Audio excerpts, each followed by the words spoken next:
La semana pasada estábamos iniciando este libro de Josué con la visión de ver todo el desafío que Dios le está presentando a Josué. Hablamos de este tema la semana pasada y veíamos cómo le decía, levántate, y eso ya representa un desafío, salir de la situación, no quedarnos en nuestra condición. La segunda cosa, que él iba a ser el líder que iba a llenar los zapatos de Moisés, aquel que tenía que ahora estar al frente del pueblo. Y la tercera cosa que él tenía que hacer era poseer la tierra, esa tierra que Dios le había prometido a su pueblo ya con anterioridad. Y vimos que esos son desafíos fuertes, desafíos que requieren esfuerzo. Hablábamos sobre esta palabra del desafío, que es algo que requiere esfuerzo, que requiere el trabajar, el activarnos, pero veíamos que esas cosas algunos los hacen y decíamos que el desafío principal para Josué no era simplemente hacer eso, sino hacerlo conforme a la palabra de Dios. Dios le presentaba el reto de hacerlo conforme a su palabra, levantarse y ser el líder y tomar posesión, no como él quisiera, no como él pensara nada más, sino conforme a su palabra. En este capítulo 2 veo ahora a Josué enviando 2 espías como él había sido enviado hace aproximadamente 40 años antes, y él había ido y conocía esa región. Él sabía lo que había allá, él sabía lo que se encontraba en este lugar, y él estaba con este reto ahora de tomar posesión. Pero sin embargo mandó a estos espías, a estos ahora 2 espías, a que hicieran un reconocimiento.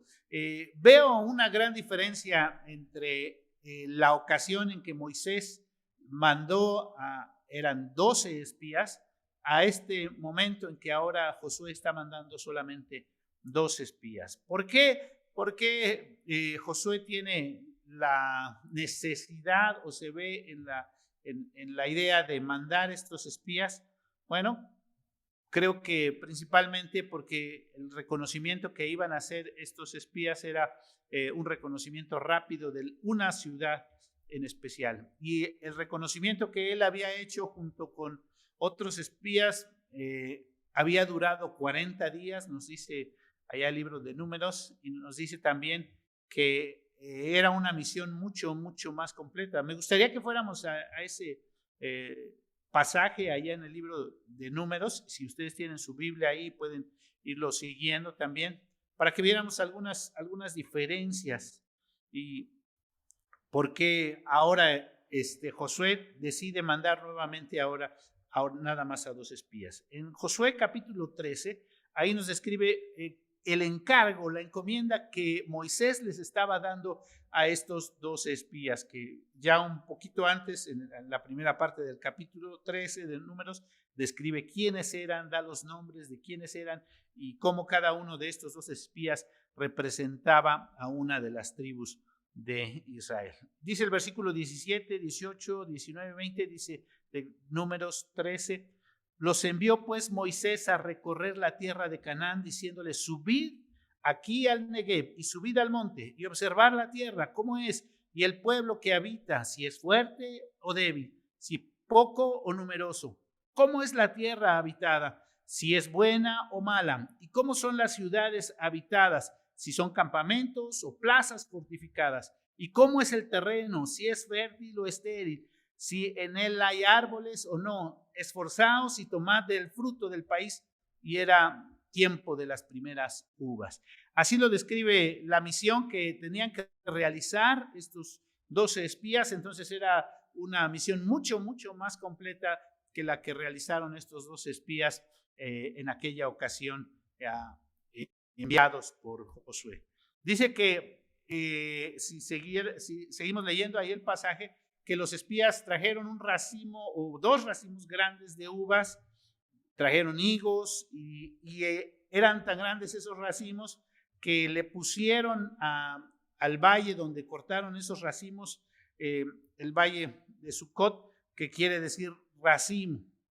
Pero a pesar de eso, a pesar de que habían visto y habían sido testigos de cómo la tierra era una buena tierra, los 12 testigos, bueno, los 12 espías, cuando regresaron, hubo ahí cierto desacuerdo. Creo que conocemos esa historia. Todos dieron fe de que era una tierra buena, pero 10 de los espías dijeron que no se podía ir y tomar esa tierra en posesión. Leo ahora desde el versículo 27, ahí en Números 13, dice, les contaron diciendo, nosotros llegamos a la tierra a la cual nos enviaste, a la que ciertamente fluye leche y miel, y este es el fruto de ella. Mas el pueblo que habita aquella tierra es fuerte, y las ciudades muy grandes, fortificadas, y también vimos allí a los hijos de Anac. Mas los varones que subieron con él dijeron, no podemos subir contra aquel pueblo, porque es más fuerte que nosotros. Y hablaron mal entre los hijos de Israel de la tierra que había reconocido, diciendo, la tierra por donde pasamos para reconocer la tierra es tierra que traga a sus moradores, y todo el pueblo que vimos en medio de ellos son hombres de gran estatura. También vimos allí gigantes, los hijos de Anac, raza de gigantes, y éramos nosotros al parecer como langostas. Así les parecíamos a ellos.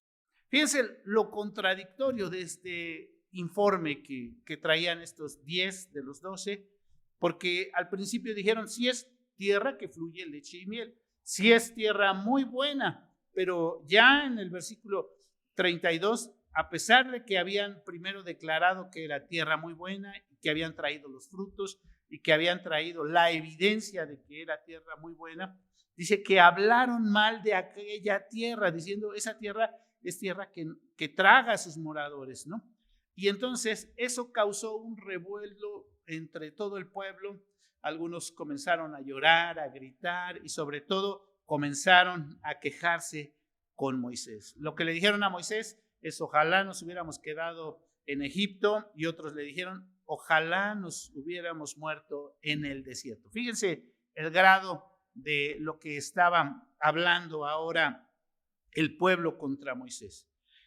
Pero dos de los dos espías, que también lo hemos mencionado ya en ocasiones, que es Caleb y Josué, ellos dieron un buen informe, y no solo eso, sino que dice el pasaje ahí en Números, ahora en el capítulo 14, que rasgaron sus vestidos y que lloraron y le reclamaron a todo el pueblo diciendo, vamos, tomemos la tierra que Dios nos ha prometido. Fíjense, leo el capítulo 14, verso 6 en delante. Y Josué, hijo de Nun, y Caleb, hijo de Jefoné, que eran de los que habían reconocido la tierra, rompieron sus vestidos.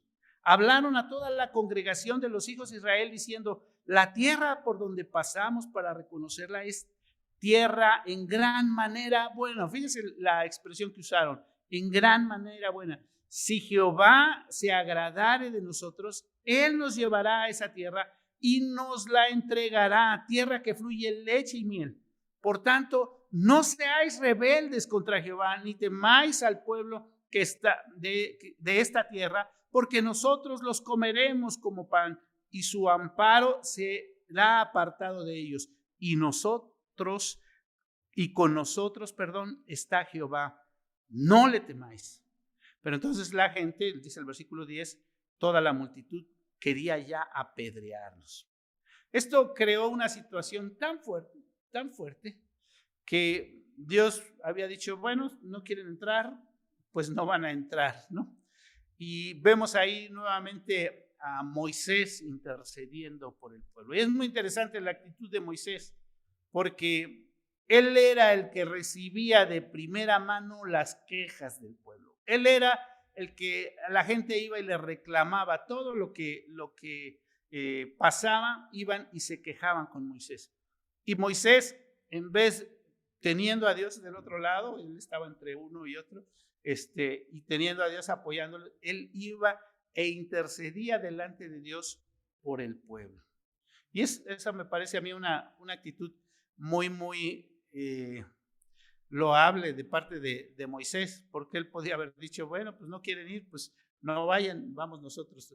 Entonces, lo interesante es el castigo que Dios le pone al pueblo, porque Dios dice, bueno, han visto tantas cosas, yo les he mostrado tantas cosas y les he dado evidencias de que yo estoy con ustedes, y a pesar de eso el pueblo no quiere entrar. Fíjense el versículo 22, todos los que vieron mi gloria y mis señales que he hecho en Egipto y en el desierto, me han tentado ya 10 veces y no han oído mi voz. Es muy interesante esa parte, porque lo que Dios está diciendo, 10 veces han visto las maravillas que yo he hecho, y yo me imagino se refería probablemente a las plagas, pero también a las cosas que él hizo al abrir el mar, las cosas que él hizo al darles agua ahí en el desierto. Todas estas cosas Dios les había mostrado y les había hecho ver su poder, su grandeza. Sin embargo,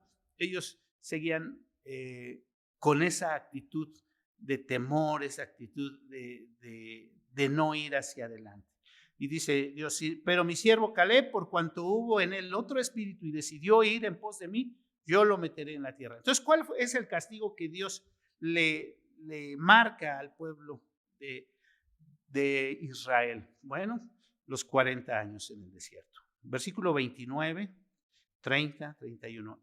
En este desierto caerán vuestros cuerpos, todo el número de los que fueron contados entre vosotros de 20 años arriba. Es decir, todos los mayores de edad, la mayoría de edad en ese entonces ahí en el pueblo de Israel es de 20 años, y todos los mayores de edad, ninguno iba a entrar, excepto ¿quién?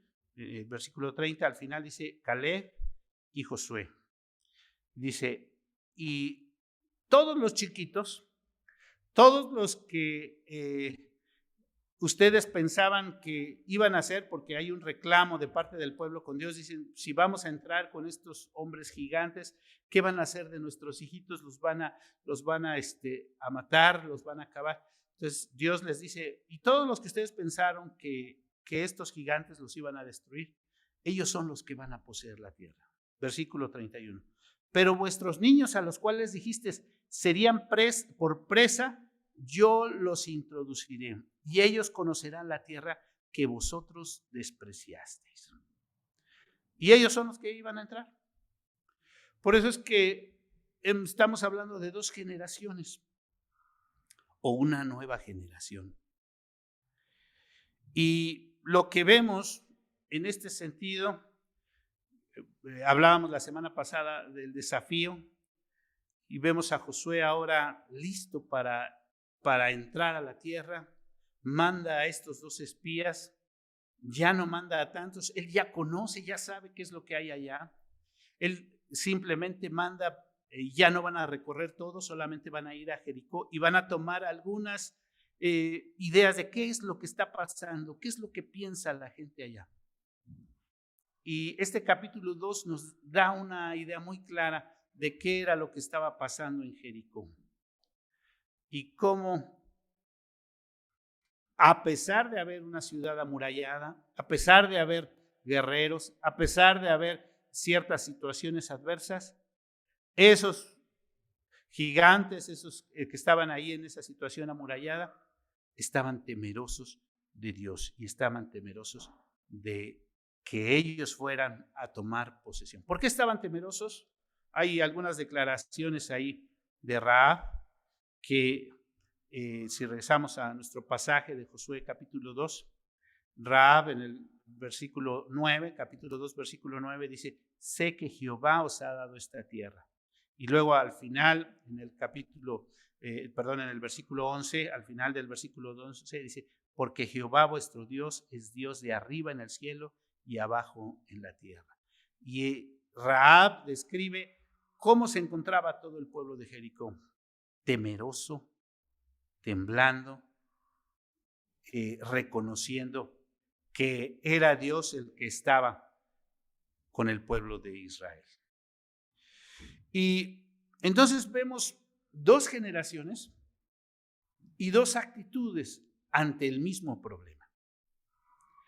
La generación que había salido de Egipto y que había visto las maravillas que Dios había hecho, porque había sido testigo de todo lo que Dios estaba haciendo, pero que tenía sus ojos puestos en el pasado.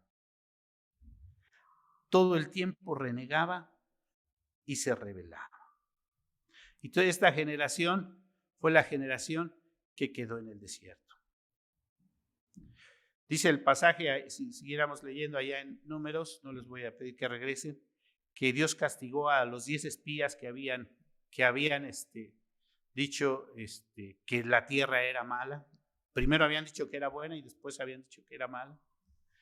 Y murieron, y entonces todo el pueblo, al ver lo que le pasó a aquellos 10 espías, quiso como vindicarse y dijeron, no, sí vamos a ir, Moisés, sí vamos a ir y vamos a tomar posesión de la tierra. Y entonces Moisés les dijo, no, ya no van a ir porque Dios ya dijo que este va a ser el castigo. Y ellos dijeron, no, sí vamos a ir. Y dice que fueron, y Dios, que ya les había dicho cuál iba a ser el castigo, fueron los primeros que murieron ahí en una batalla.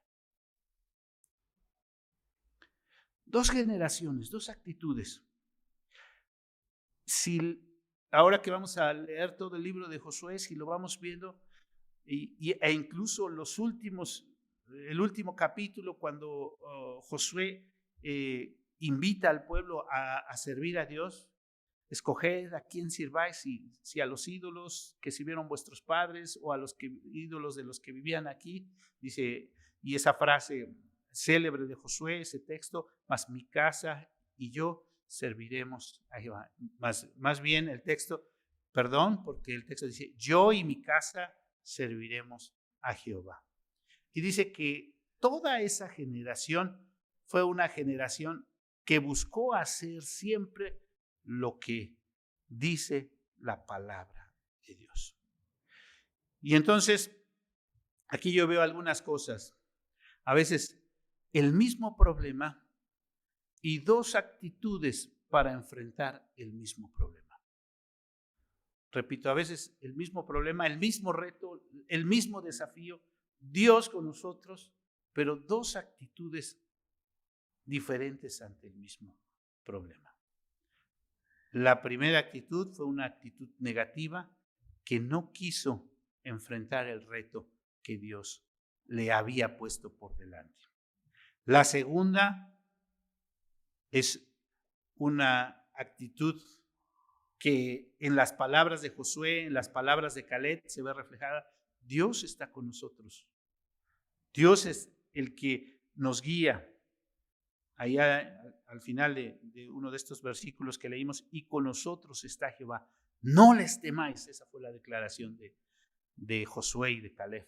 Con nosotros está Jehová. No les temáis. Y podemos hoy seguir viendo diferentes gigantes o diferentes retos o diferentes desafíos delante de nosotros. Y generalmente, aunque hemos visto las maravillas de Dios, aunque hemos sido testigos de lo que Dios está haciendo en la vida de las personas, en nuestra vida misma, muchas veces nos vemos así como entre qué y qué hacer. Todavía como que nos cuesta trabajo decir, con nosotros está Jehová. La nueva generación debe ser una generación dispuesta a creer en las promesas de Dios. Hoy estamos viviendo muchos cambios, lo hemos estado hablando, lo hemos estado diciendo y lo estamos viviendo en este momento. Muchos cambios. Y la iglesia está siendo directamente afectada con esos cambios. Hemos estado viendo cambios en el trabajo, cambios en el transporte, cambios en nuestra forma cotidiana de hacer las cosas, hasta de hacer compras, en la forma cotidiana de ver lo que hacemos. Todo ha cambiado. Y a veces el reto hacia lo que viene por delante lo vamos a ver como algo muy difícil.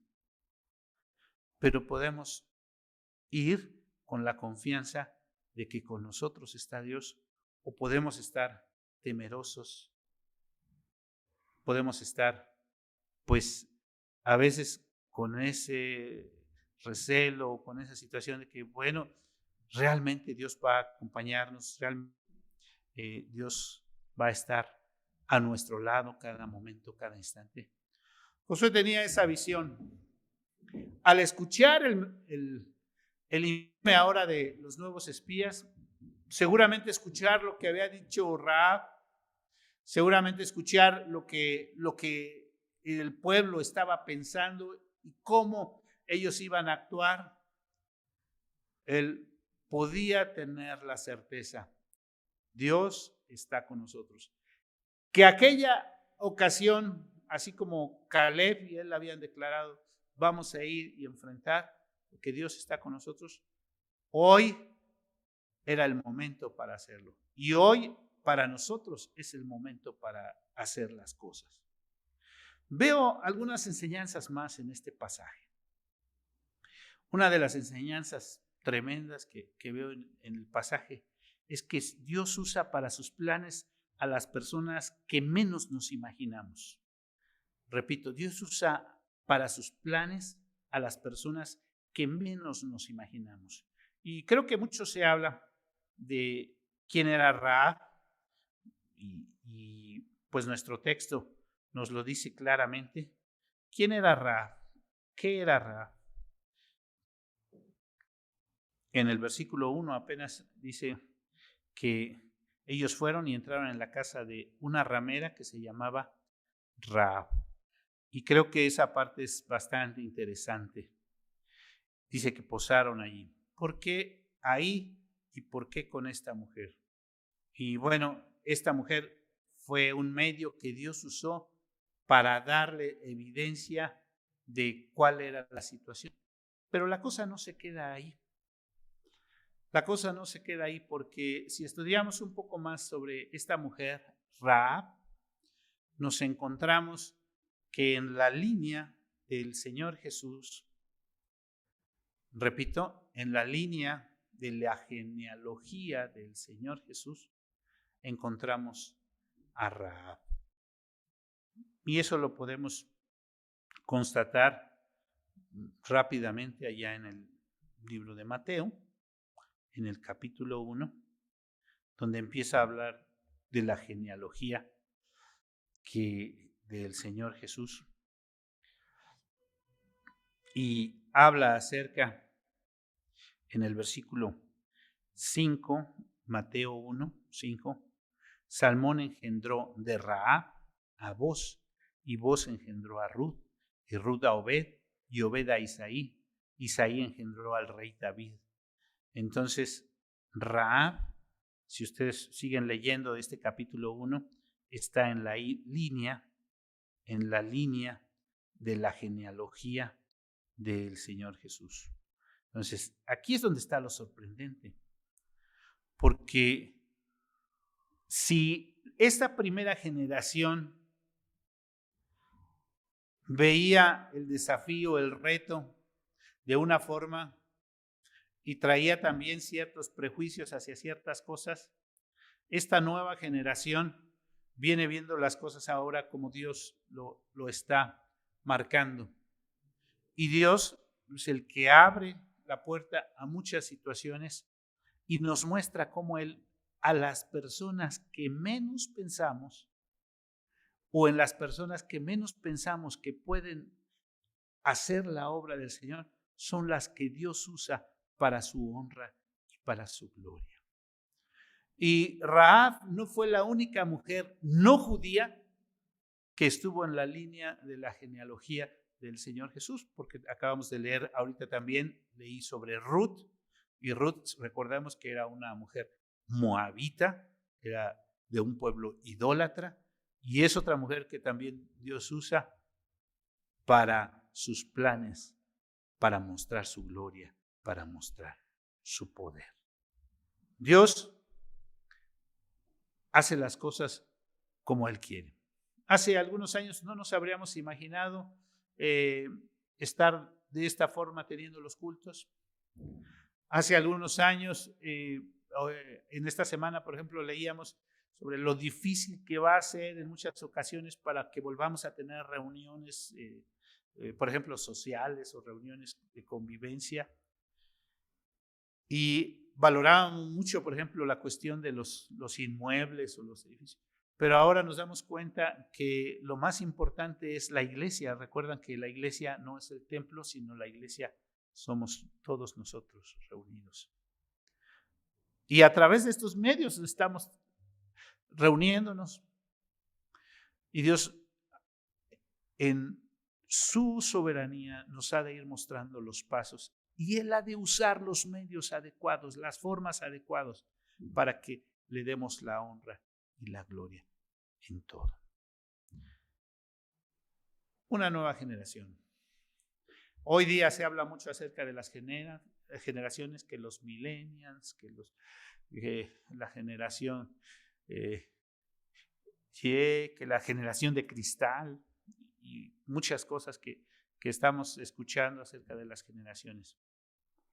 Pero en este momento quisiera que visualizáramos solamente en este pasaje lo que hemos visto sobre una generación que, a pesar de ver las obras de Dios y la grandeza y el poder de Dios, no da los pasos que tiene que dar.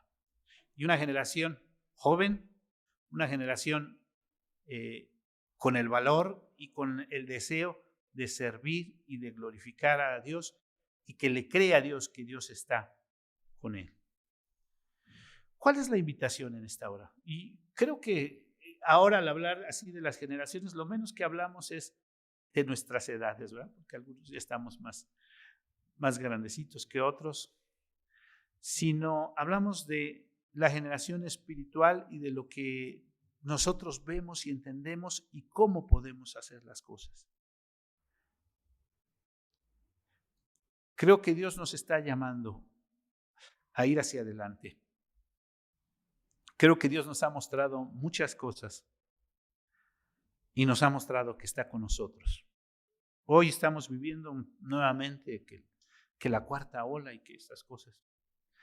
Pero en todo eso vemos que Dios está con nosotros y Él nos está llamando, sí, a ir y poseer la tierra para la honra y la gloria de su nombre. ¿Qué vamos a hacer? Ahí está el reto, ahí está la invitación en esta hora. Confiar en el Señor. La invitación, simplemente confiar en lo que Dios ha hecho por nosotros. Lo que Cristo Jesús vino a hacer en la cruz del Calvario al darnos vida, y que nuestro día a día sea movido, sea dirigido, sea encaminado por esa obra preciosa en la cruz del Calvario. Sin eso, no somos nada. Sin eso, no avanzamos y no alcanzamos lo que Dios ha planeado y lo que Dios tiene para nosotros, si nosotros no confiamos en que Él está con nosotros. Vamos a orar. Señor, te damos gracias por tu gran amor, tu misericordia, tu bondad. Y Señor, permítenos ver tus promesas realidad en nuestras vidas. Sabemos que hemos fallado y que hemos sido rebeldes y que a veces no confiamos lo suficiente. Te suplicamos que nos perdones y que muevas nuestros corazones a confiar en ti cada día. En ti confiamos, en ti esperamos. Señor, eres bueno y tu misericordia es para siempre. Quédate con nosotros, Padre Celestial. Bendice a tu iglesia, pues te lo pedimos, te lo rogamos en Cristo Jesús nuestro Señor. Amén.